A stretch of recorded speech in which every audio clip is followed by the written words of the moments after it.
आणि पुण्यामध्ये नेमकी काय परिस्थिती आहे, लोकांना काय अडचणींचा सामना करावा लागतोय याचा आढावा घेतात आमचे प्रतिनिधी मिकी घई।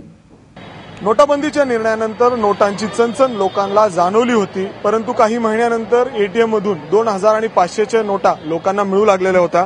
परंतु परत एकदा गेल्या 5 ते 7 दिवसांपासून शहरांमध्ये अनेक एटीएम बंद आहेत। एटीएम मधून लोकांना पैसे मिळत नाहीयेत। आपण सध्या आहोत पुण्यातील कसबा पेठ या परिसरामध्ये। आतापर्यंत 7-8 एटीएम मी फिरलो, पण कुठेही पैसे अवेलेबल नाहीये। एचडीएफसीच्या ऑलमोस्ट सगळ्या शाखा मी बघितल्या, पण कुठल्याही शाखेमध्ये एचडीएफसीचे अवेलेबल नाही। दुसऱ्याही काही बँकांमध्ये ट्राय केले, स्टेट बँक, कोटक बँक, तिथेही होत नाही। सॅलरी तर जमा होती, पण पैसे काही काढता येत नाहीये।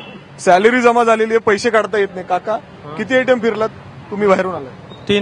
तीन एटीएम फिरलेले आहे। मी बेळगावहून बाहेरून आलेलो आहे। इथं पुण्यासाठी आम्ही फिरायला आलोय।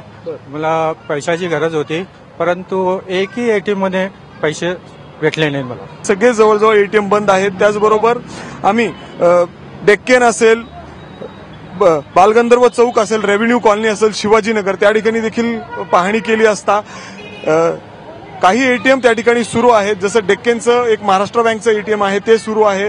त्याचबरोबर बालगंधर्वच्या समोर असलेलं एक आयसीसी बँकचं एटीएम आहे ते देखील सुरू आहे। परंतु शहरामध्ये बरेच एटीएम या ठिकाणी बंद आहेत, असं देखील या ठिकाणी आम्हाला निदर्शनात आलं। कॅमेरामॅन राजेश बिडकर सह मिकी घई, एबीपी माझा, पुणे।